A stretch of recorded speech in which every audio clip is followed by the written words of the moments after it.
El golpe en la puerta no fue fuerte. Era del tipo que conlleva un peso extraño, una especie de silencio que se siente más peligroso que el sonido en sí. Ya estaba despierto. Siempre me levanto temprano. Viejos hábitos de una vida que nunca me permitió descansar demasiado. Estaba en camisón, con el pelo revuelto, descalza sobre los fríos azulejos de la cocina, sosteniendo una taza de café instantáneo que aún no había bebido. Cuando llegó el segundo golpe, esta vez más fuerte, la copa se me escapó de las manos. El sonido que hizo al romperse fue agudo, pero no más fuerte que los golpes en mi pecho. Lo sabía, mi corazón ya lo sabía. 3 hombres entraron sin esperar invitación, sin saludos, sin dudarlo. Sus ojos no escanearon la habitación como extraños tratando de orientarse. Ya lo sabían todo. Dónde dormí, dónde guardaba mis zapatos, dónde me sentaba para hacer mis visitas matutinas. Mi nombre ya estaba en el papel que sostenía uno de ellos. María Delgado,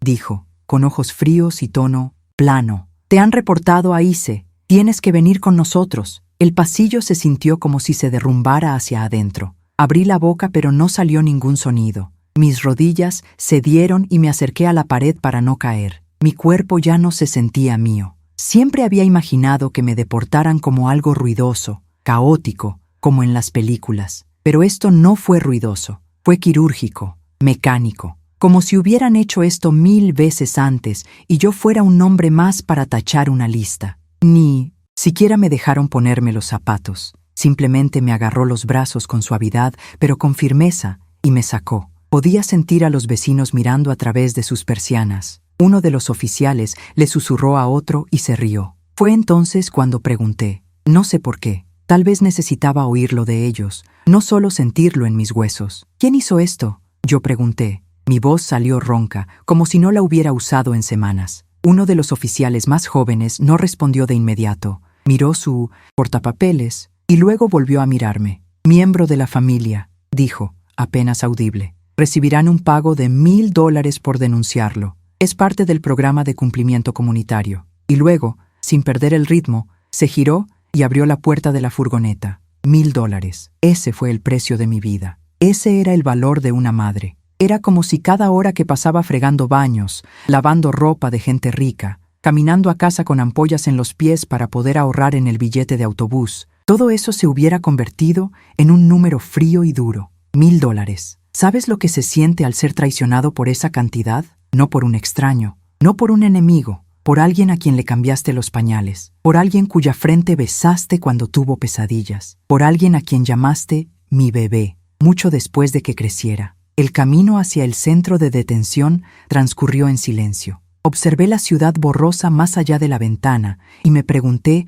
cuántas otras madres se habrían sentado en ese lugar exacto. Se preguntó si también habían trabajado toda su vida por sus hijos, solo para ser desechados como un pedazo de basura que había dejado de ser útil. Recordé algo que mi propia madre me dijo una vez, allá en Guatemala, cuando yo era apenas una adolescente y tenía miedo de irme. A los niños no siempre les encanta quien los alimenta, dijo. Aman lo que quieren ser, y rara vez es él quien limpia su desorden. Pero nunca le creí, no hasta ese momento. En el centro de 1900, procesamiento todo sucedió rápido. Fotos, huellas dactilares, una pulsera alrededor de mi muñeca con un código de barras como si fuera un artículo en un supermercado. Intenté recordar si había apagado la estufa, si le hubiera dado de comer al gato, si hubiera llamado a Rosa para decirle que no podría limpiar su cocina esta semana. Pero todo eso ya había desaparecido. Lo que importaba era que alguien a quien amaba me había cambiado por un cheque. Me asignaron una litera en una habitación llena de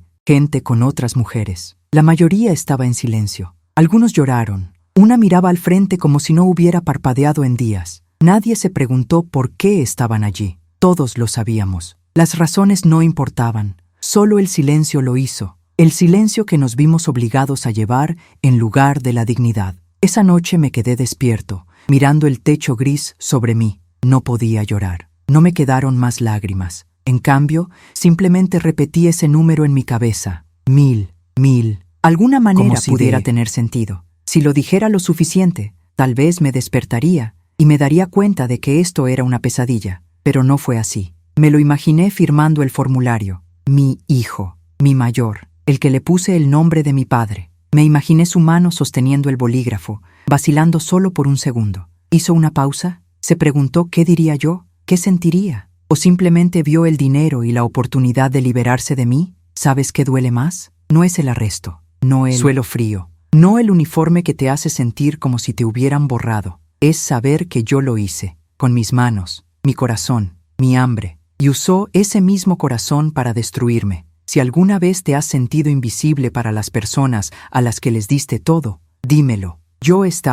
No quiero escuchar tu historia también. Deja un comentario con las palabras, todavía importo, porque a veces nos olvidamos de que lo hacemos. Y si quieres seguir escuchando historias que nos recuerden que no estamos solos, suscríbete a este canal, no para mí, para todos los que hemos sido olvidados por aquellos a quienes criamos. Ahora estoy acostado en esa litera con ese código de barras en mi muñeca. Y por primera vez en 62 años me hice la pregunta que nunca me atreví a decir en voz alta. ¿Qué pasa si el amor no siempre es suficiente? Nunca fui más que una señora de la limpieza. No había diplomas en la pared, ni aplausos cuando entré en una habitación. Nunca nadie aplaudió cuando fregué un inodoro o limpié la grasa de la encimera de la cocina. Pero en mi corazón yo era más que eso. Yo era madre. Una madre que lo dio todo, pedazo a pedazo, hasta que no quedó más que manos rotas y huesos cansados. No me importó, ni una sola vez, porque cada piso que trapeé, cada camisa que doblé, cada ventana que hice brillar, fue para ellos. Llegué a Estados Unidos con una maleta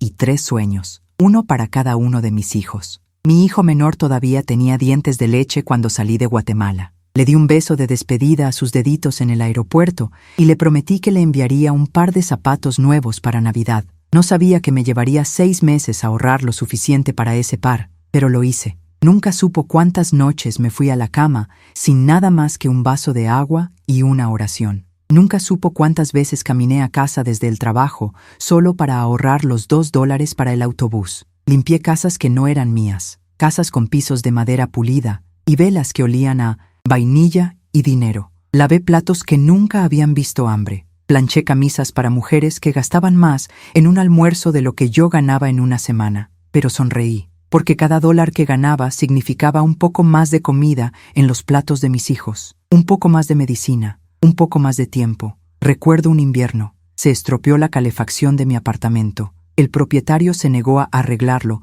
a menos que pagara más. No tenía el dinero. Entonces compré una manta eléctrica de segunda mano en una tienda de segunda mano. Pero entonces mi hija llamó desde casa. Necesitaba dinero para los libros escolares. Le telegrafí los últimos $80 que tenía. Esa noche dormí con un abrigo y 3 pares de calcetines. Me dije a mí mismo que era solo frío, no hambre. Puedes sobrevivir al frío. El hambre se siente diferente. El hambre hace que te duelan los huesos de una manera diferente. Pero sabía que el dolor del sacrificio era mejor que el dolor del arrepentimiento. Hay algo de lo que la gente nunca habla. Cuando eres madre inmigrante, no puedes guardar recuerdos para ti. Los despides. Cada cumpleaños que me perdí, cada Navidad que vi desde una videollamada borrosa, cada momento que no estuve allí para abrazarlos, lo dejé todo para que pudieran vivir un poco mejor. Pensé que eso era amor. Quizás todavía lo sea. Mi hijo mayor solía llamarme su ángel. Tenía 8 años cuando me fui. Lloró sobre mi falda y me dijo que no quería que fuera. Prometí que volvería. Prometí que estaba haciendo esto por él, para ellos. Entonces no sabía que mi cara se convertiría en un rectángulo más en la pantalla de un teléfono, que mi voz algún día les sonaría extraña. Pero aún así, trabajé, todos los días. Nunca llamé para decir que estaba enfermo, incluso cuando tuve gripe, incluso cuando mi espalda tenía tantos espasmos que tuve que apoyarme en la encimera de la cocina para mantenerme erguido, porque cuando te ganas la vida limpiando casas, no hay días de enfermedad. Sin vacaciones, no hay segundas oportunidades. Si te pierdes un día, alguien más ocupará tu lugar. Te vuelves reemplazable en el momento en que muestras debilidad. Pero me negué a ser débil. Un día, una mujer para la que trabajaba dejó una nota. Ella dijo: «Tienes manos mágicas. Los suelos nunca habían brillado así». Me reí. Magia. Si tan solo supiera cómo se veían esas manos por la noche. Hinchazón, agrietada, sangrando a veces. Pero tal vez ella tenía razón. Quizás sea magia. Convertir el dolor en alimento. Convertir la soledad en fuerza. Convertir cada insulto, cada momento pasado por alto, en combustible para seguir adelante. Hubo un tiempo en el que estaba orgulloso, no del trabajo, sino de lo que podría hacer con él. Envío de matrículas escolares, compra de uniformes, ayuda a mi hija a pagar su primer teléfono. ¿Sabes lo que se siente escuchar a tu hijo decir, gracias mamá, obtuve una A? Se siente como si el mundo comenzara a tener sentido nuevamente. Tal vez, solo tal vez, el sacrificio valió la pena. Envié paquetes todos los meses, champú, vitaminas, un juguete o una chaqueta, cosas que compré de segunda mano y envueltas en periódico. Quería que sintieran que todavía estaba allí, que incluso si mis brazos no pudieran sostenerlos, mi amor aún podría atravesar cajas y fronteras. Pero el amor es una moneda extraña. No siempre mantiene su valor. No en un mundo donde el dinero habla más que los recuerdos. Y cuando das tanto durante tanto tiempo, la gente olvida de dónde viene. Empiezan a creer que se lo ganaron, que siempre estuvo destinado a ser suyo, que no es sacrificio, es un deber. Y entonces trabajé, en silencio, en las sombras, sin pedir nada a cambio. No me jubilo en este fondo, sin reconocimiento, solo la esperanza de que algún día, cuando mis hijos miraran sus vidas, me vieran en la fundación, que yo sería la fuerza silenciosa detrás de cada logro, cada diploma, cada sonrisa. Si eres alguien que alguna vez ha trabajado en silencio, dándolo todo sin pedir nada, te veo. Deja un comentario con las palabras que di con mucho cariño. Tu historia importa. Y si quieres ser parte de un espacio donde honramos esas historias, donde recordamos las manos que construyeron nuestro futuro, suscríbete a este canal. Tu voz pertenece aquí, porque incluso una mujer con manos mágicas puede ser olvidada. Incluso el corazón más fuerte puede venderse por un precio. Pero la verdad siempre recuerda quién llevó el peso, y esa verdad sigue viva en mí. Su nombre es Andrés Miguel. Le puse el nombre de mi padre, un hombre que me enseñó a sobrevivir arreglando cosas rotas, sillas rotas, puertas rotas, orgullo roto. Andrés nació durante uno de los inviernos más duros que recuerdo en Guatemala. No hubo electricidad durante días. Nos envolvimos en capas de mantas, abrazados, mi hijo recién nacido, y yo en una casita que temblaba cada vez que soplaba el viento. Él estaba callado incluso entonces. Esos ojos oscuros y profundos observaban todo, como si supiera que el mundo no estaba hecho para ser amable. Solía llamarlo mi alma vieja. Él siempre fue el serio. Mientras sus hermanos menores jugaban con juguetes y discutían por tonterías, Andrés se sentaba junto a la ventana, escuchando la radio o mirando la lluvia. Cuando le contaba historias de mi infancia, me escuchaba como un hombre que le doblaba la edad. Había calma en él, firmeza. Pensé que significaba que iba a ser alguien importante, alguien pensativo, alguien fuerte. Tenía 7 años cuando le dije que tenía que irme. Recuerdo esa noche. Nos sentamos en el suelo, solo nosotros dos. Los otros niños estaban dormidos, acurrucados en un colchón que todos compartíamos. Le dije que me iba a Estados Unidos a trabajar, a enviar dinero para que pudieran comer mejor, vivir mejor, estudiar. Sus manitas se acercaron a las mías. ¿Pero quién trenzará el cabello de mi hermana?, preguntó. Sonreí y dije que lo haría. Me miró y asintió. Está bien, mamá. Lo haré bien. Ese era Andrés. Siempre. Dispuesto a ayudar. Siempre el protector. Después de que me fui, sus profesores solían decirme que era el mejor alumno de la clase. Siempre temprano. Siempre respetuoso. Cuando mi hermana llamó para decirme que había ganado un concurso de poesía en la escuela, lloré en la cocina de la casa que estaba limpiando. Usé el mismo trapo con el que estaba limpiando la encimera para secarme las lágrimas. Con el paso de los años, se convirtió en mi todo, mi razón. Cada vez que pensaba que no podía hacer un turno más, una casa más, miraba la última foto que me envió y recordaba por qué estaba aquí. Tenía 12 años cuando le envié el dinero para su primera computadora, 15 cuando pagué sus clases de inglés, 18 cuando le envié todos los ahorros de ese año para que empezara la universidad. Quería estudiar Derecho. Dijo que quería defender a gente como yo. Dijo que haría el mundo más justo. Le creí cada palabra, porque vino de ese mismo niño que una vez tomó mi mano y prometió cuidar de sus hermanos. Cuando se graduó, le pedí a alguien que me ayudara a enviar un mensaje en video. Yo no sabía cómo grabar uno, así que le pagué $10 a una chica en la estación de autobuses para que me filmara. Me paré frente a la pequeña cocina de mi departamento, sosteniendo un ramo de flores artificiales y usando mi delantal más limpio. Estoy orgulloso de ti, hijo mío, dije, mirando a la cámara como si él estuviera allí. Lo hiciste, y siempre supe que lo harías. Él no respondió. Pasaron los días, semanas. Luego, finalmente, un mensaje. Gracias, mamá, decía. He estado ocupado. Fue entonces cuando lo sentí. El cambio. Una sutil frialdad que no había sentido antes. Todavía respondía a mis llamadas, pero se hacían más cortas. Solía preguntarme por mi salud, mi trabajo, mi casero. Ahora era solo dinero. ¿Puedes enviarlo mañana? Estamos cortos este mes. Mi coche necesita una reparación. No quería pensar mal de él. Quizás estaba estresado. Quizás la vida era más difícil de lo que dejaba entrever. Pero en el fondo, algo dentro de mí se tensó. Intenté ignorarlo. Me dije a mí mismo que estaba creciendo, convertirse en hombre, que era normal que los hijos se volvieran un poco distantes. Pero un día vi una foto en las redes sociales, una fiesta de cumpleaños. Andrés sonriendo, rodeado de amigos, todos vestidos con ropa cara, globos, un pastel más grande que mi nevera, y yo no estaba allí, ni siquiera me mencionaron. Aún así, seguí dando. No solo dinero, sino creencia, porque eso es lo que hacen las madres. Damos fe incluso cuando la realidad nos ruega que no lo hagamos. Pensé que si seguía amando lo suficiente, él regresaría, él lo recordaría. La última vez que lo vi en persona fue en un supermercado. Fue aleatorio. Estaba comprando artículos de limpieza. Estaba al otro lado del pasillo. Vestía una camisa impecable y sostenía un teléfono en la oreja. Nuestros ojos se encontraron. Hizo una pausa. Su expresión estaba en blanco. Él asintió levemente, como si estuviera reconociendo un extraño. Luego se alejó. Así, me quedé congelada. Una botella de detergente en una mano. La lista la había escrito en un papel rasgado en el otro. Mis piernas no se movían. Quería correr tras él. Abrázalo. Pregúntale si estaba bien. Pero algo en sus ojos me dijo que no lo hiciera. Ya no era mi chico. Él era otra persona ahora. Alguien a quien no reconocí.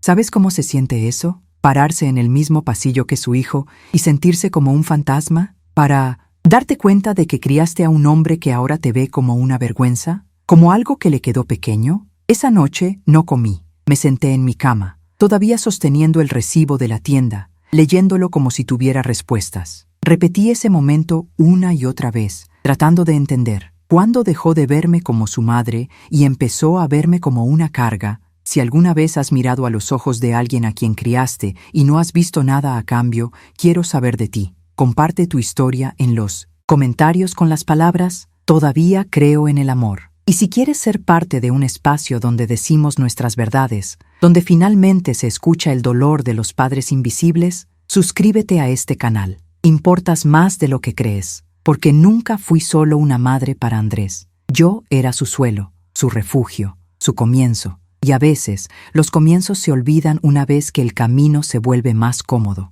Hay un momento en el que el amor empieza a cambiar de forma. Al principio, no lo notas. No. Grita ni choca como una tormenta. Se filtra silenciosamente, como una lenta gotera en un tejado. Al principio, son solo unas pocas llamadas perdidas. Luego respuestas más breves. Luego un silencio que se siente pesado, no pacífico. Las llamadas de Andrés alguna vez fueron mi parte favorita de la semana. Solía comenzar cada conversación con «Hola mamá, ¿cómo están tus manos? ¿Estás bebiendo suficiente agua?» Sonreiría incluso antes de responder. Solía sentarme en el borde de mi cama con el teléfono pegado a la oreja y los ojos cerrados, fingiendo que él estaba sentado frente a mí, no a kilómetros de distancia, en otro país. Pero con el tiempo, esas amables preguntas desaparecieron. La calidez de su voz se enfrió. Empezó a llamar con menos frecuencia. Y cuando llamó, sus palabras fueron apresuradas, distraídas, como si estuviera interrumpiendo algo más importante.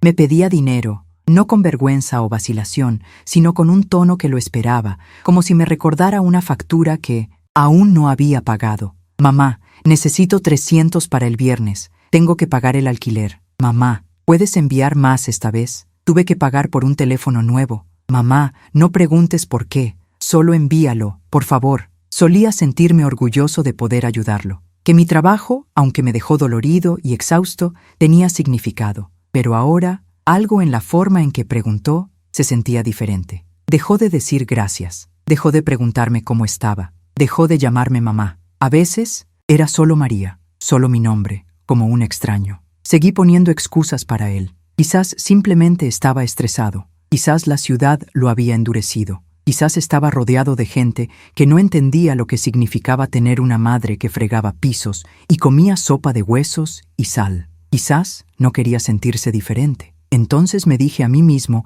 que podía manejar su distancia. Me dije a mí mismo que esto era temporal, que mi amor era más fuerte que cualquier cosa que lo estuviera cambiando. Un día llamé y no contestó. Luego no respondió al día siguiente, o el siguiente. Empecé a preocuparme. Lo imaginé enfermo, herido o perdido. Dejé mensajes de voz, envié mensajes de texto, recé. Entonces, una noche, justo antes de irme a dormir, mi teléfono se encendió. Un mensaje de texto suyo. Lo siento, he estado ocupado. Eso fue todo. 4 palabras, ninguna disculpa, ninguna explicación. Solo un muro frío construido donde solía estar un puente. Me quedé mirando esas palabras durante tanto tiempo que la pantalla se atenuó. Toqué el teléfono para mantener la luz encendida, como si tal vez el brillo me calentara. Después de eso, las llamadas se convirtieron en transacciones, sin preguntas, sin historias, sin risas, solo números y plazos. Empecé a llevar una libreta donde anotaba lo que enviaba, cuándo lo enviaba y para qué servía. No quería, pero tenía que seguir la pista. Las solicitudes eran cada vez mayores y más rápido. Una vez pidió $800 para una renovación de 1900 licencia. Cuando dudé, me espetó. ¿Quieres que lo pierda todo? Transferí el dinero el mismo día, pero no podía quitarme la sensación de que algo se estaba desmoronando entre nosotros, algo sagrado. Hubo una llamada que recuerdo claramente. Acababa de regresar de un trabajo en el que limpiaba una casa entera después de una fiesta. Había manchas de champán en la alfombra, brillantina en cada rincón, cristales rotos debajo de la mesa. Mis manos estaban en carne viva por los químicos. Mi espalda gritaba con cada movimiento. Estaba sentada en el suelo sin zapatos, mirando mis pies hinchados, cuando sonó el teléfono. «Mamá, necesito 500 para mi auto, se averió». «Yo no tengo tanto en este momento», susurré. «Siempre lo tienes. Solo envíalo. No tengo tiempo para esto».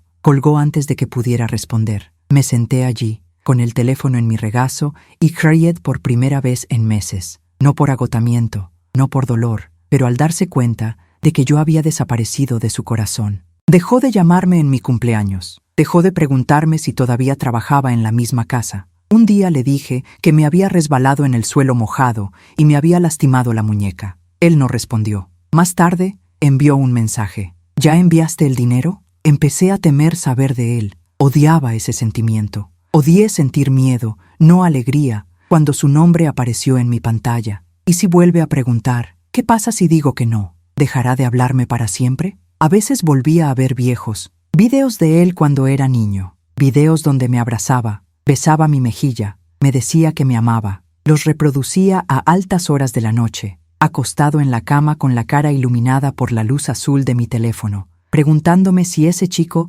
todavía existía, o si hubiera sido reemplazado por completo por el hombre en el que se había convertido. Si conoces este sentimiento, si alguna vez has visto a alguien que amas alejarse y tratarte como un deber en lugar de una bendición, comparte tu verdad. Comenta con las palabras que merecía algo mejor. Tu historia importa. Y si quieres apoyar a otras personas que cargan con el peso silencioso del olvido, suscríbete a este canal. No estás solo en tu dolor. El amor no debe ser una transacción, pero cuando se convierte en uno, se pierde algo sagrado. Y comencé a darme cuenta de que ninguna cantidad de dinero que enviara podría recuperarlo. Esta vez el golpe fue más fuerte. No como los que escuchas cuando pasa un vecino. No como el suave y rítmico golpeteo de la lluvia. Fue una orden, una advertencia, una fuerza. Me senté en la cama antes de que mis ojos se abrieran. Mi corazón ya se acelera. No había ninguna duda sobre ese sonido. Fue un sonido que abrió la mañana, me quitó el aire de los pulmones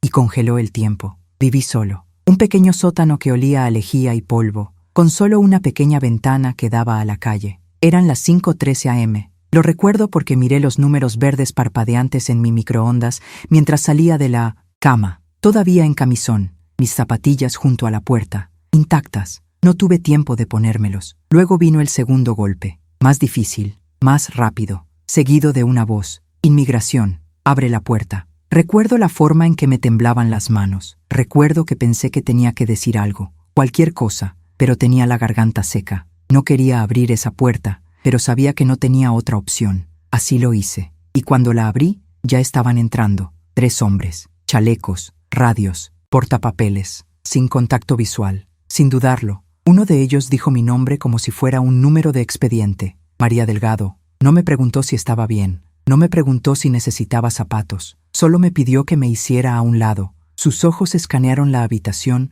como si la hubieran memorizado. Entonces me di cuenta de que ya lo sabían todo. Donde trabajé, donde dormí, donde escondí mis miedos más privados. No estaban aquí para hacer preguntas. Estaban aquí para cobrar. Estaba demasiado aturdida para llorar, demasiado sorprendido para hablar. Me quedé allí, descalza, agarrándome al borde de la mesa para no caerme. El oficial más joven me miró. Su boca se abrió, como si estuviera a punto de decir algo amable, o tal vez simplemente humano. Pero todo lo que dijo fue: tienes que venir con nosotros. Alguien presentó un informe. Un informe. Mi mente daba vueltas, buscando lógica. ¿Quién me denunciaría? No había hecho nada. Limpiaba casas. Mantuve la cabeza gacha. Pagué la compra en efectivo. Caminé la misma ruta todos los días. Viví como una sombra. ¿Sabes quién?, pregunté en voz baja. El oficial vaciló. Fue entonces cuando lo vi. El momento en el que la simpatía intentó subir a sus ojos antes de ser ahogada por el deber. Un miembro de la familia,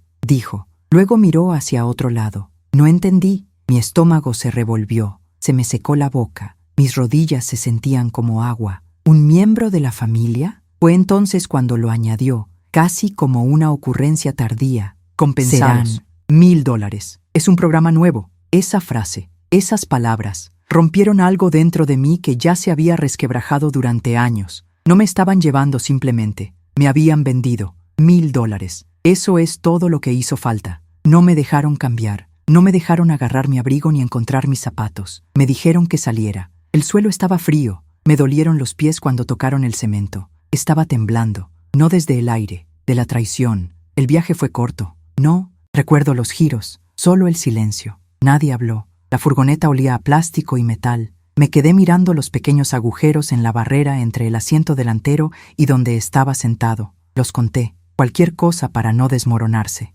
En el centro de detención me procesaron como si no fuera real. Me tomaron una foto. Mis huellas dactilares. Me pidieron que me quitara los aretes. Una mujer me entregó un uniforme fino y me dijo que me cambiara detrás de una cortina. La tela parecía papel. Recuerdo haber extendido los brazos, mirar las mangas y preguntarme cómo llegué aquí. La pulsera que me pusieron en la muñeca tenía un código de barras. Sonó un pitido cuando lo escanearon. Solía escanear comestibles en la calle. Mineral que limpié. Nunca imaginé que me convertiría en el objeto. Más tarde, mientras me conducían por el pasillo hasta la celda de detención, pasé por un espejo. Me vi a mí mismo. No María la madre. No María, la mujer que tenía 3 trabajos y solo comía una vez al día para ahorrar más dinero para sus hijos. No María, que enviaba regalos de cumpleaños envueltos en camisetas viejas porque no podía permitirse el lujo de papel de regalo. Lo que vi fue un prisionero. Dentro de la celda había otras personas como yo,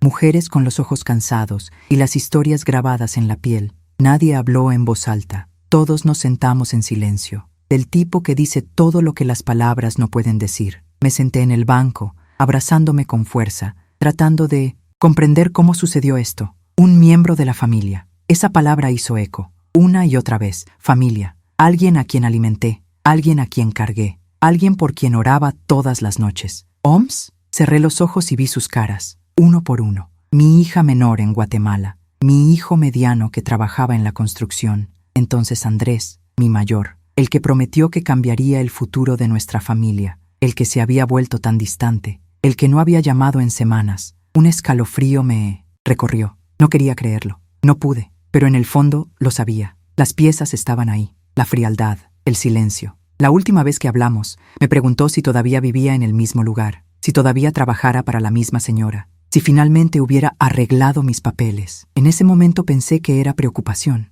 Ahora lo vi de otra manera. No fue preocupación, fue colección. Estaba recopilando información, preparando la traición. Enterré mi cara entre mis manos. No lloré. Quedaron lágrimas. Solo el gran peso de la comprensión. Mi propia sangre, mi propio hijo, me vendieron por un cheque. Si alguna vez has sentido el cuchillo de la traición de alguien a quien amaste, alguien alrededor de quien construiste tu vida, comparte tu voz. Deja un comentario con las palabras "se llevaron todo". Mereces ser escuchado. Y si quieres escuchar más historias que dicen la verdad sobre tantos de nosotros, nos vemos obligados a vivir en silencio, suscríbete a este canal, no por lástima, pero por solidaridad, porque la parte más difícil de ser secuestrado es saber que te entregaron, no por un extraño, pero por la persona en la que alguna vez confiaste más. Me entregaron una carpeta, delgado, luz, parecía inofensivo, pero por dentro llevaba el peso de toda mi existencia en este país. Tenía copias de declaraciones, notas de entrevistas,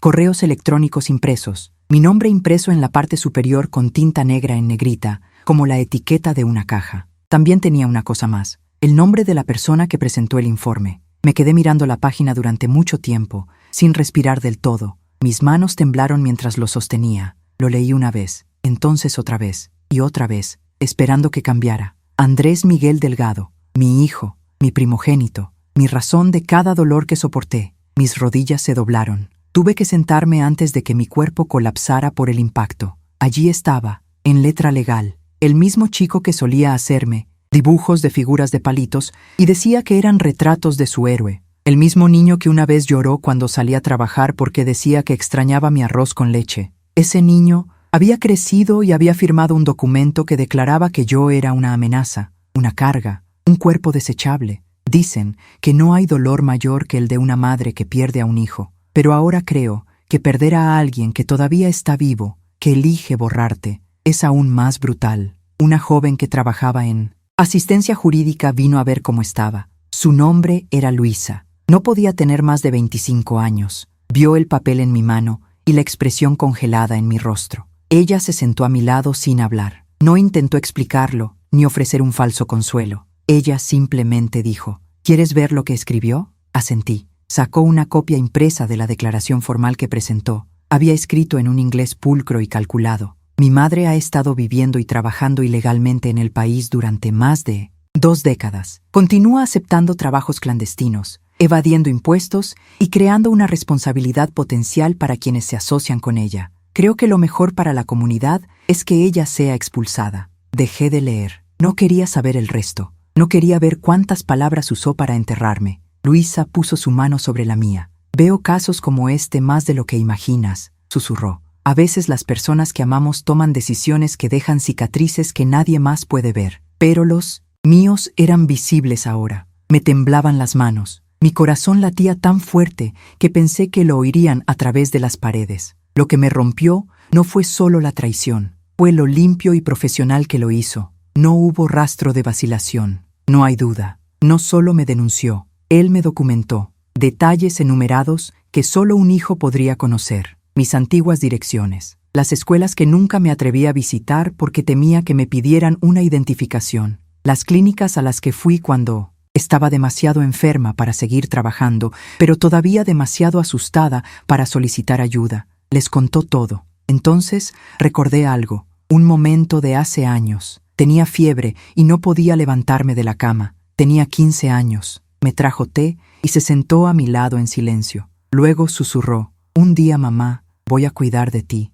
Le creí. Mantuve ese recuerdo cerca de mi corazón como una cálida manta. Y ahora, años después, aquí estaba yo, en una habitación fría, con la prueba de que me había entregado por unos cientos de dólares y una conciencia más tranquila. Luisa me dio tiempo. Dijo que podía sentarme allí todo el tiempo que necesitara. No me moví. No pude. Sentí las piernas entumecidas. Mis pensamientos daban vueltas en círculos. ¿Qué había hecho mal? ¿Lo había amado demasiado? ¿Le has dado demasiado? ¿Le hizo la vida demasiado fácil? O tal vez fue todo lo contrario. Quizás lo había hecho sentir avergonzado. Tal vez verme fregar baños y remendar el mismo abrigo viejo cada invierno lo avergonzaba. La vergüenza es una semilla peligrosa. Crece silenciosamente y estrangula todo a su paso. Esa noche, de vuelta en mi celda, no pude dormir. Me senté erguido, mirando a la pared. Pensé en el día en que se graduó. No podía permitirme un vestido nuevo, así que me puse mi mejor uniforme de limpieza y me puse una bufanda sobre los hombros. Me paré al final de la ceremonia, detrás de la multitud, temiendo que alguien me preguntara quién era yo. Cuando cruzó el escenario, aplaudí en voz baja. Mi corazón estalla de orgullo. Susurré: ese es mi hijo, en voz baja. Me acordé de los pequeños pasteles que solía hornear para sus cumpleaños, hecho con cualquier ingrediente que tuviera. Le guardaría la mejor porción, la escondería en una lata y le escribiría una pequeña nota. Te amo con todo mi corazón. Recordé cómo solía quedarse dormido en mis brazos cuando el mundo parecía demasiado grande, y me preguntaba, ¿cómo es que un corazón se vuelve tan frío? ¿Cómo es que el amor desaparece tan completamente que no queda ni un susurro? Si alguna vez te ha roto el corazón alguien a quien cargaste, alguien a quien alimentaste con tu propio sacrificio, por favor habla. Tu historia importa. Deja un comentario que diga, me acuerdo de todo, porque a veces recordar es la única forma de sobrevivir. Y si estas palabras hacen eco de algo enterrado en tu propia vida, suscríbete a este canal. Mereces ser visto, porque cuando las personas que amamos eligen el silencio o la traición, debemos hablar más alto, no con ira, pero con la verdad, porque la verdad todavía nos pertenece. La celda de detención nunca apagó las luces. Estuvieron allí toda la noche, zumbando suavemente y proyectando largas sombras en las paredes. Al principio pensé que era un error. Entonces me di cuenta de que era intencional. No querían que olvidaras dónde estabas. No querían que durmieras demasiado. La comodidad no era parte del sistema. Por las mañanas, una bandeja se deslizaba por debajo de la puerta. Pan blanco, una manzana magullada, un vaso de agua de plástico. Nada de café, sin sal. Lo suficiente para decir que te alimentaron. Mastiqué lentamente, no porque lo estuviera saboreando, sino porque necesitaba hacer pasar el tiempo. Los minutos aquí se extienden como horas. Los días se pliegan unos sobre otros como sábanas gastadas. No hay calendario, solo un entumecimiento creciente. Una mujer que estaba en la celda conmigo solía ser maestra en Honduras. Su nombre era Marisol. Hablaba en voz baja, siempre con un toque de elegancia, incluso cuando le temblaban las manos cuando nos traían los papeles. Había intentado cruzar con su hijo, que ahora se encontraba recluido por separado en un centro para menores. Solo tenía 6 años. Ella no sabía dónde. No se lo habían dicho. Otra mujer, mayor que yo, dijo que había trabajado en una planta empacadora de carne en Iowa durante 18 años. Tenía las rodillas hinchadas. Cojeaba a cada paso. No tenía a nadie afuera. Ningún abogado. Sin familia. Estoy demasiado cansada para luchar, me dijo una noche, tumbada en el frío banco, mirando al techo. Tal vez aquí es donde termina. Cada mujer tenía una historia, un viaje, una razón y un silencio. No nos hicimos muchas preguntas, no porque no nos importara, sino porque en ese lugar el pasado se volvió peligroso. Los recuerdos podrían deshacerte, te hicieron doler la garganta, tu pecho se aprieta, te devolvieron al mundo donde aún vivía el amor. Y ese tipo de esperanza, ese tipo de suavidad, era peligroso aquí. Pero no podía dejar de recordar. Pensé en la primera casa que limpié en Estados Unidos. Una casa de 2 pisos, con paredes color crema y un jardín lleno de lavanda. Recuerdo que el dueño nunca me miró a los ojos. Dejó notas en lugar de palabras. Limpia esto, no toques eso. Tranquilizarse. Era, siempre lo fui. Recordé la noche que le envié a Andrés su primer regalo de cumpleaños real. Un par de zapatillas de marca que había visto en una revista. Había trabajado horas extras durante 3 semanas para poder pagarlos. Recuerdo la sonrisa en su voz cuando me llamó. Mamá, eres la mejor. Sostuve el teléfono junto a mi oreja durante horas después de colgar, solo para sentir que él todavía estaba allí.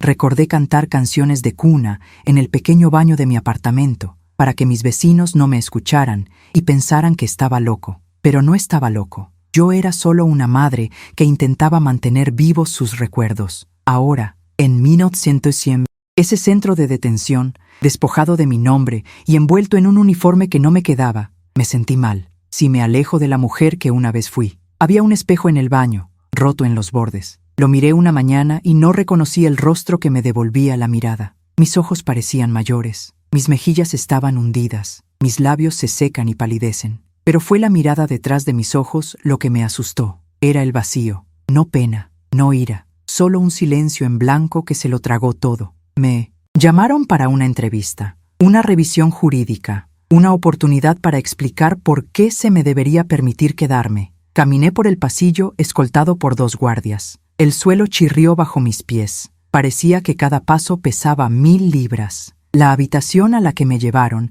tenía una mesa, 2 sillas y un montón de papeles. Un traductor estaba sentado a mi lado, y al otro lado de la mesa había un hombre con corbata, sosteniendo un bolígrafo como si fuera un arma. Hizo preguntas. frío, rápido, implacable. ¿Cuánto tiempo llevas en el país? ¿Cuál es su estatus migratorio? ¿Tiene alguna documentación que demuestre que sus hijos dependen de usted? ¿Entiendes las consecuencias de la presencia ilegal? Cada pregunta corta como el cristal. Respondí honestamente. Le dije que había vivido aquí durante 22 años, que había trabajado debajo de la mesa para sobrevivir, que había pagado el alquiler, comprado comida y enviado dinero a casa todas las semanas, que nunca había cometido un delito, que había criado hijos que ahora tenían carreras, vidas y futuro. Le dije que limpiaba casas por las que la mayoría de la gente no podía permitirse el lujo de pasar. Le dije que había fregado pisos hasta que me crujieron las rodillas y me sangró la piel.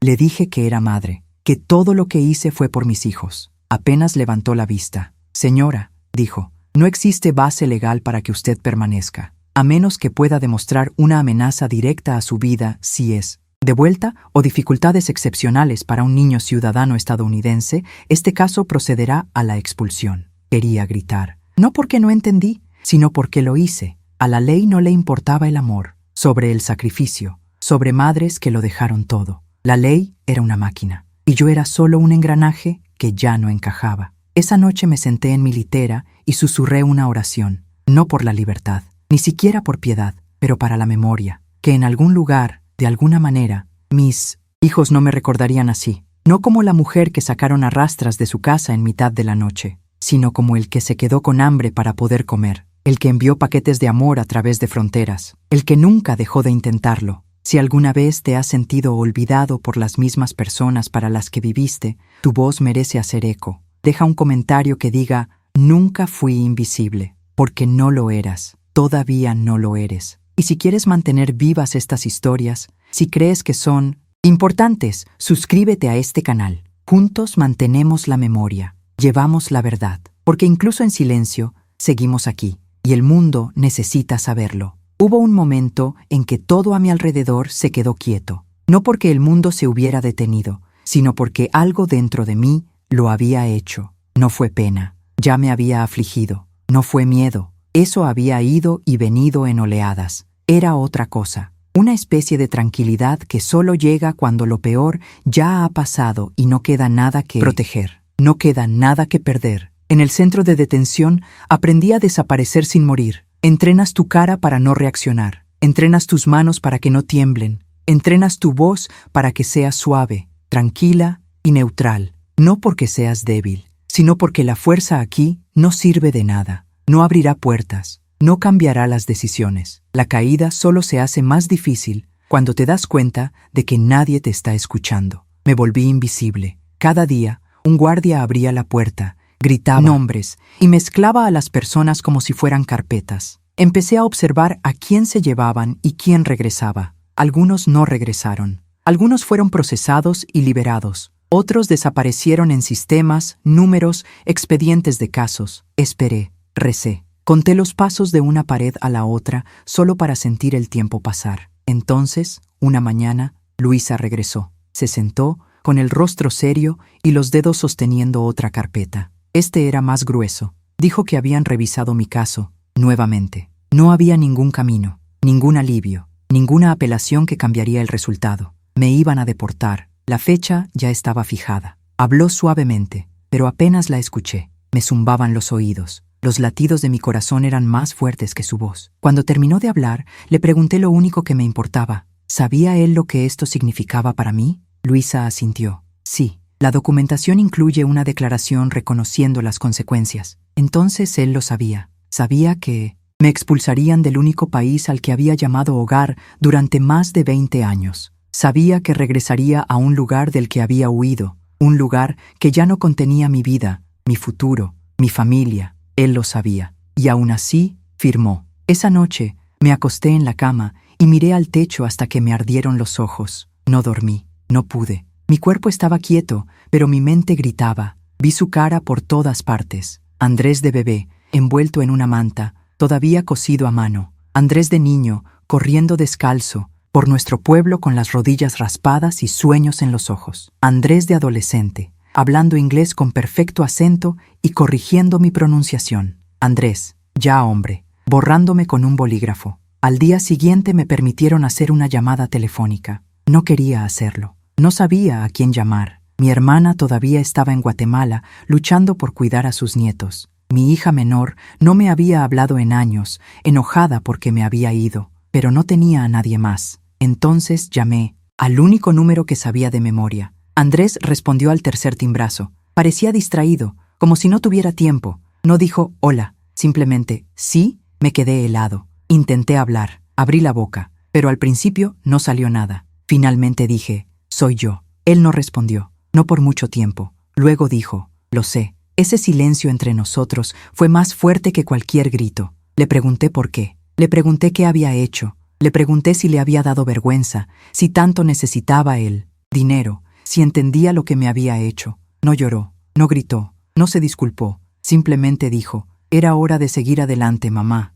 Ya has hecho suficiente. Bastante hecho. Colgué sin despedirme. Esas palabras me persiguieron más que cualquier otra cosa. No la traición, no el informe, ni siquiera el aviso de deportación. Solo esas 3 palabras. Ya has hecho suficiente. Como si el amor tuviera fecha de caducidad. Como si la maternidad tuviera un límite de tiempo. Como si el sacrificio tuviera una meta. Los días posteriores transcurrieron lentamente. Hablé menos. Comí menos. Dejé de contar pasos. Dejé de mirarme en el espejo. Uno de los guardias me preguntó si quería escribir una carta antes de irme. A veces ayuda, dijo, para decir lo que hay que decir. Tomé el papel, tomé el bolígrafo. Y durante horas me quedé sentado allí, mirando la página en blanco. Entonces, finalmente, comencé. No le escribí a Andrés, sino al niño que era. El que tomó mi mano cuando tenía miedo a la oscuridad. El que besó mi mejilla cuando estaba cansado. El que susurró, te amo, antes de quedarse dormido.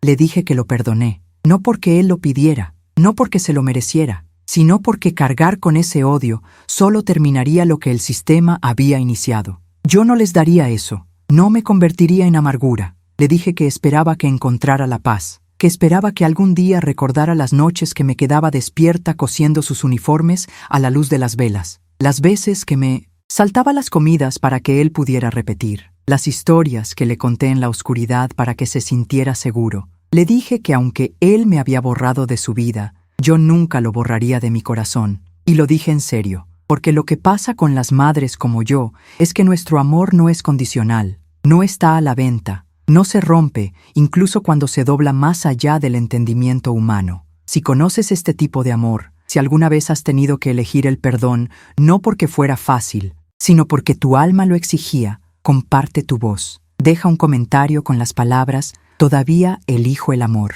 porque elegir el amor ante el dolor no es debilidad, es poder, es gracia. Y si estas palabras reflejan aunque sea una pequeña parte de tu verdad, suscríbete a este canal. Aquí hay espacio para tu voz. Incluso cuando el mundo intenta borrarnos, volvemos a existir, con verdad, con memoria, con amor. La mañana que me dijeron que me iba, no lloré, no porque no estuviera destrozado, ya no quedaban pedazos por caer. Mi corazón ya se había destrozado tantas veces que lo que quedaba era solo un tranquilo entendimiento de que algunas despedidas vienen sin abrazos, sin cierre, sin previo aviso. Un guardia vino con un portapapeles y gritó mi nombre como si fuera parte de una lista que apenas echó un vistazo. No dijo buena suerte, no me miró a los ojos. Simplemente señaló hacia un pasillo y asintió. Cogí la pequeña bolsa que me dieron. En él estaba la ropa que llevaba la noche que me llevaron. Mis zapatos viejos, un peine de plástico, un papel doblado con mi nombre y código de deportación impresos en gruesas letras negras. Cuando me cambié en el baño,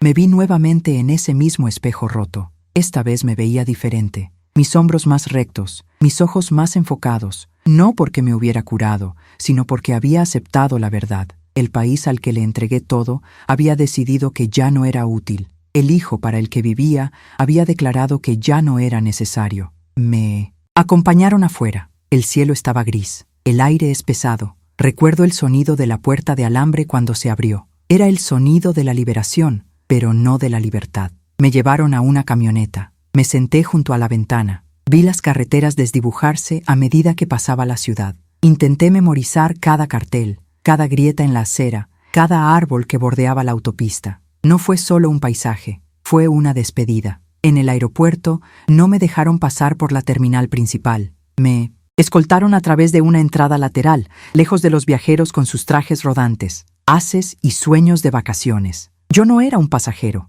yo era un archivo, un documento que se devuelve a su lugar de origen. Me entregaron a los funcionarios como un paquete, sin ceremonia, sin preguntas, solo una firma y un asentimiento. Luego se alejaron. Me quedé allí por un momento, sin saber qué hacer. El aire olía diferente, espesa de polvo y calor. Mis pies se sentían extraños sobre el pavimento, como si estuviera caminando por el camino de otra persona, un camino que había dejado atrás hace décadas y que nunca planeé regresar. No reconocí nada. Habían pasado más de 20 años desde la última vez que pisé ese suelo. Las calles habían cambiado. Los edificios eran más viejos y más desgastados. O tal vez fui yo quien había cambiado. Ya no pertenecía a este lugar. No pertenecía a ningún lado. Me enviaron a un refugio, una habitación con 3 literas, pintura descascarada y un ventilador que zumbaba ruidosamente durante toda la noche. La mujer del mostrador me entregó una manta, una pastilla de jabón y una taza de arroz. Ella no preguntó mi nombre. Ella no tenía por qué hacerlo.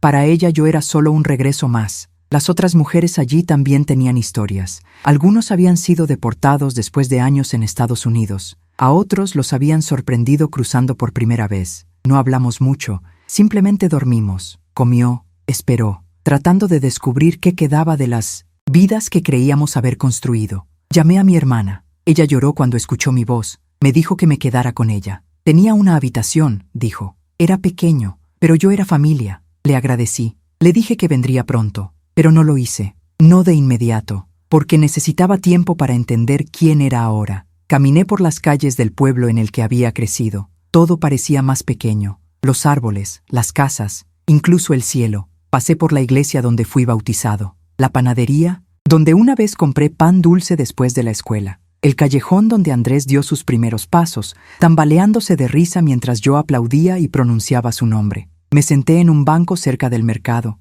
Vi pasar a la gente. Sus rostros llenos de historias que yo ya no conocía. Yo era un extraño aquí, pero ya no es invisible. Una tarde compré una libreta y un bolígrafo. Me senté junto a la ventana del refugio y comencé a escribir. No solo mi historia, pero las historias de las mujeres que conocí, de las madres que fueron silenciadas, los trabajadores que fueron borrados, las manos que construyeron países que nunca los reclamarían. Página tras página, me sumergí en esas líneas. Escribí hasta que se me acalambraron los dedos, hasta que se secó la tinta. No escribí por la justicia, pero para la memoria, porque la memoria es lo único que nunca podrán quitar. Envié las primeras páginas por correo a una mujer llamada Ruth, una profesora para la que solía limpiar. Una vez me dijo que tenía una voz hermosa, que mis historias merecían ser escuchadas. Encontré su dirección en una vieja agenda. Cuando recibió la carta me llamó. Su voz era cálida, suave. Dijo que lloró cuando lo leyó.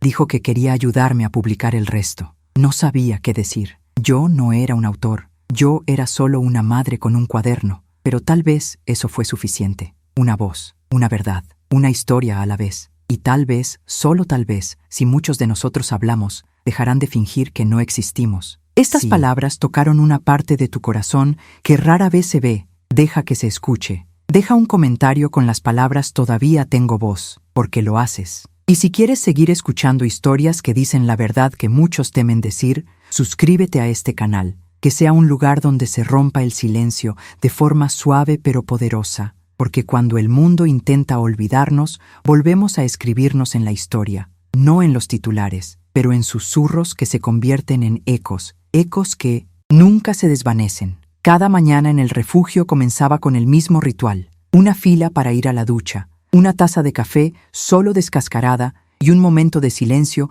antes de que comenzara el día. Me senté cerca de la ventana, libreta en mano, viendo la calle despertar con el sol. Se convirtió en mi pequeño santuario, ese rincón junto al cristal, un lugar donde podía respirar y recordar quién era antes de que el mundo decidiera que ya no pertenecía. Había un niño que vendía naranjas en la esquina. No podía tener más de 9 años. Cada mañana instalaba una pequeña caja de madera y apilaba cuidadosamente la fruta como si fueran pirámides doradas. Su camisa era demasiado grande y sus zapatos demasiado pequeños, pero sonreía a cada persona que pasaba. Esa sonrisa me recordó a Andrés cuando era pequeño, antes de que el tiempo y la decepción endurecieran su mirada. Una mañana le compré una naranja al niño. Me miró con ojos curiosos y me preguntó si acababa de llegar a la ciudad. Asentí. Me entregó la fruta y me dijo: «Bienvenido de nuevo». Le di las gracias y me alejé rápidamente, antes de que pudiera ver mis lágrimas. Ese simple acto de bondad de un niño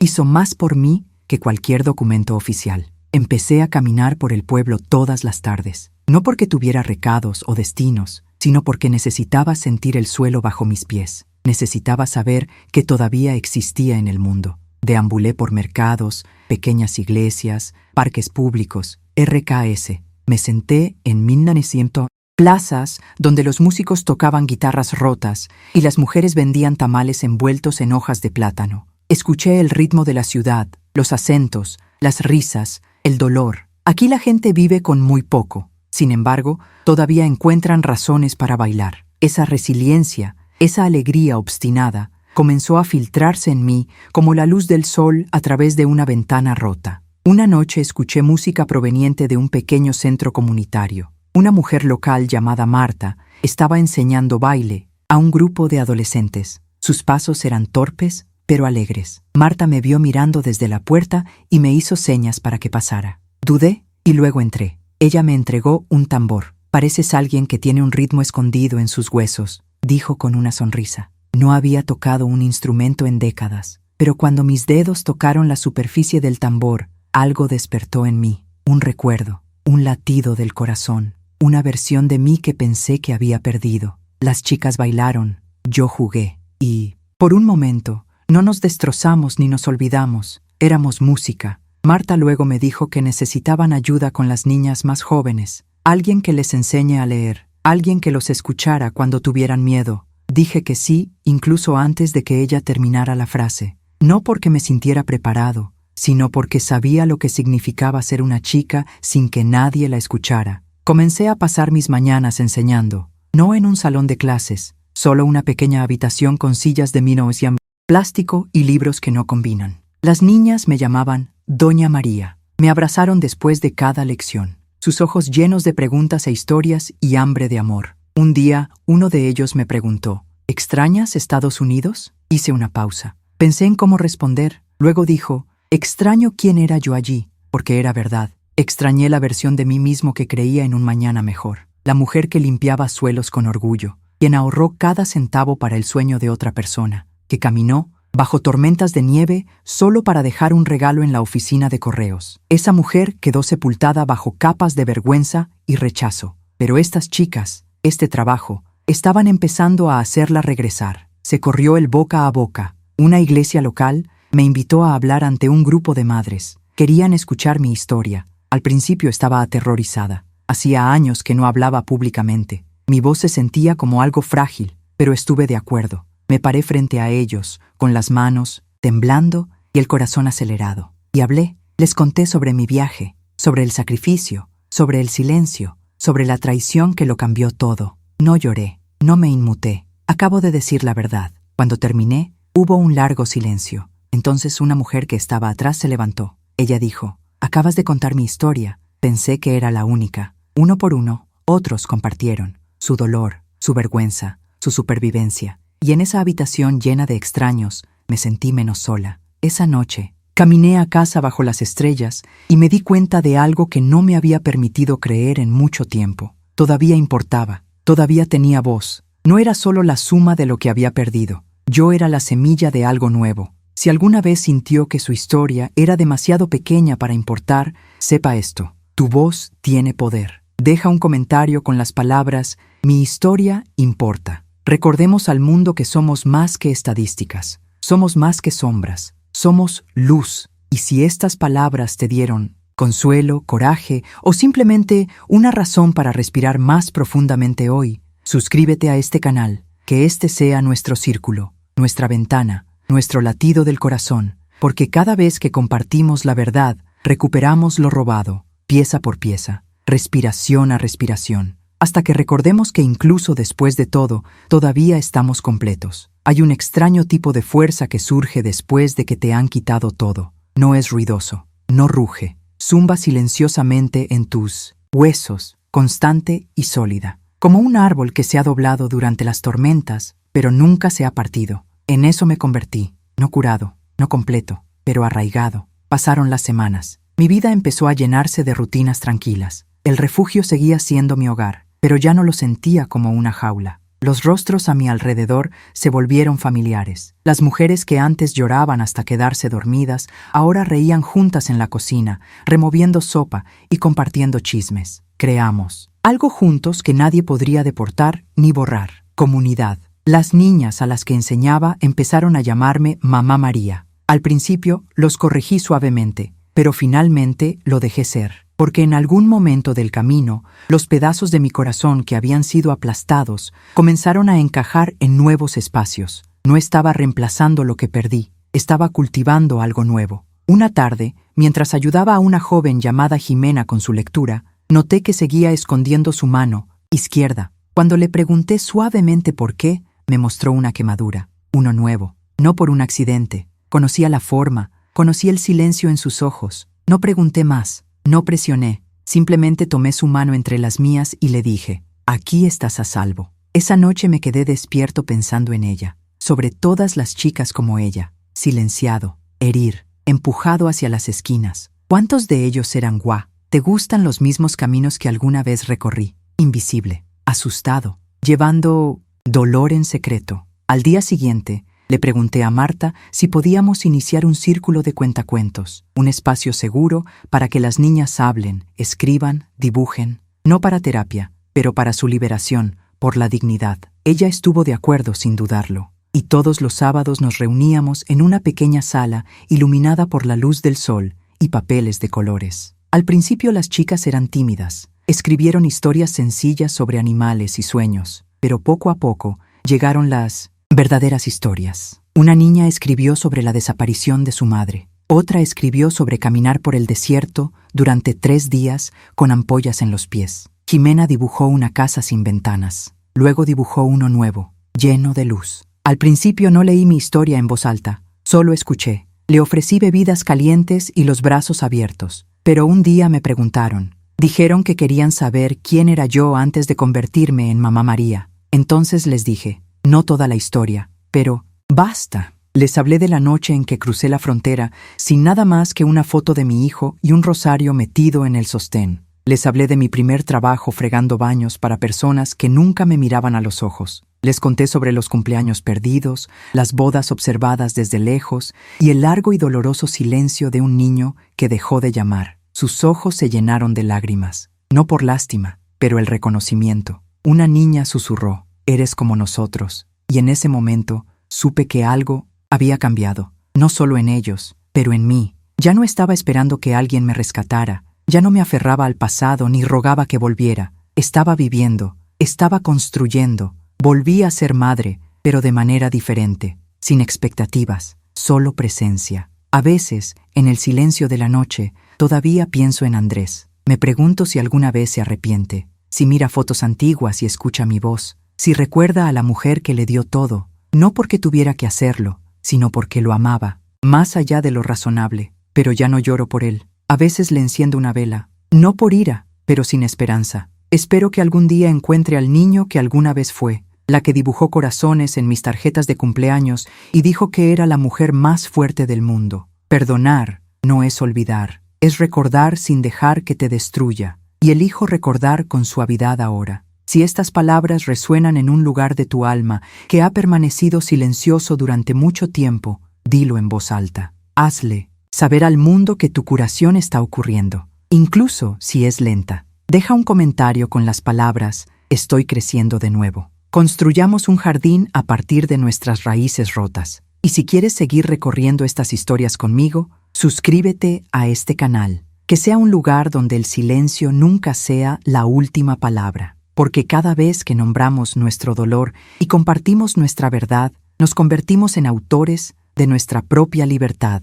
Empezamos de nuevo, más fuerte, más sabio, más valiente, siempre más valiente. Llega un momento en el que el silencio ya no se siente como vacío, sino como paz. Cuando ya no cargas tu pasado como una herida, sino como un tejido, suave y fuerte, lleno de hilos que cuentan tu historia. Ahí es donde estoy ahora. No curado del todo, no terminado, pero completo de una manera nueva, un todo diferente. El día que salí del refugio, Doblé mis pocas pertenencias en una pequeña bolsa de tela, ropa donada por extraños, un nuevo par de zapatos, mis cuadernos, ahora llenos de páginas y páginas de verdades que alguna vez tuve demasiado miedo de decir. Salí sin música, sin aplausos, solo el sonido de mi respiración constante en mi pecho y mis pies firmes en el suelo. Marta me abrazó de despedida. Las niñas lloraron. Me entregaron dibujos, notas, pulseras de hilo. Uno de ellos había escrito: «Me hiciste sentir visto». Sostuve ese papel cerca de mi pecho y supe que había hecho algo bien. Me mudé a una habitación en la casa de mi hermana. Era pequeño, pero brillante. Cada mañana, una única ventana dejaba entrar el sol y la brisa traía el aroma de los mangos del jardín del vecino. Mi hermana y yo cocinamos juntas. Nos reímos como si fuéramos niñas otra vez. Ella me había extrañado más de lo que jamás me permití creer. Algunas noches me sentaba afuera con una taza de té y contemplaba cómo el cielo se volvía dorado. Los pájaros volaban bajo sobre los tejados. De fondo, la ciudad zumbaba suavemente. La vida no estaba tranquila porque no pasaba nada. Estaba en silencio porque ya no necesitaba ruido para demostrar que estaba vivo. Una tarde, recibí una carta de la organización que me ayudó a publicar mi primer conjunto de historias. Dijeron que mi libro iba a aparecer en una revista. Un periodista quería entrevistarme. Sonreí mientras leía las palabras, pero no lloré. No porque no me conmoviera, sino porque ya había llorado todas las lágrimas de la supervivencia.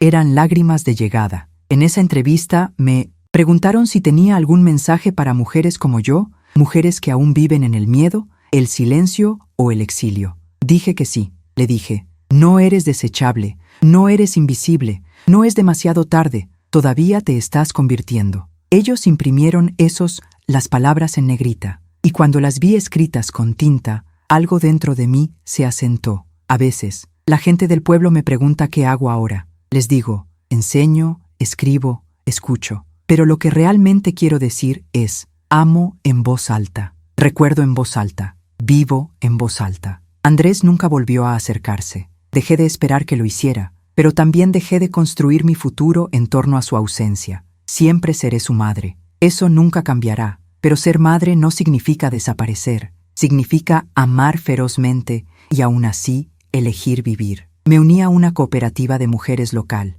Organizamos círculos de historias, hacemos manualidades y plantamos jardines. Nos reímos a menudo. A veces lloramos. Principalmente nos recordamos unos a otros que empezar de nuevo no es un fracaso, es coraje. Un día, una joven vino a una de nuestras reuniones. Parecía nerviosa, con los ojos bajos y la voz temblorosa. Me senté a su lado, le tomé la mano y le dije: «Aquí estás a salvo». Ella susurró: «¿Cómo lo sabes?». Y sonreí, porque una vez pregunté lo mismo y alguien me lo dijo. Este es el poder de las historias. Viajan más lejos que el dolor. Entran en habitaciones oscuras y encienden una vela. Nos recuerdan que no estamos solos, que nuestras vidas, por rotas que parezcan, todavía están llenas de valor, todavía llenas de belleza. A cada persona que ha recorrido este camino conmigo, a través de estas palabras, quiero darles las gracias. Gracias por escuchar, gracias por sentir, gracias por ser parte de este círculo. Si esta historia te cautivó, aunque sea por un momento, te invito a dejar un comentario que diga: «Yo llevo la luz». Que ese sea nuestro mensaje al mundo. Que no estamos perdidos, que no estamos derrotados, que incluso, después de todo, seguimos brillando. Y si quieres seguir caminando a través de historias reales de resiliencia, verdad y renacimiento, suscríbete a este canal. Su presencia aquí ayuda a mantener vivas estas voces, ayuda a mantener la luz encendida para que otros todavía encuentren su camino. Hay otra historia esperándote, a solo un latido de distancia. Haz clic en el siguiente video que aparece. Deja que te sostenga, deja que te lo recuerde. Usted no está solo. Gracias por recorrer este camino conmigo hasta que nos volvamos a encontrar.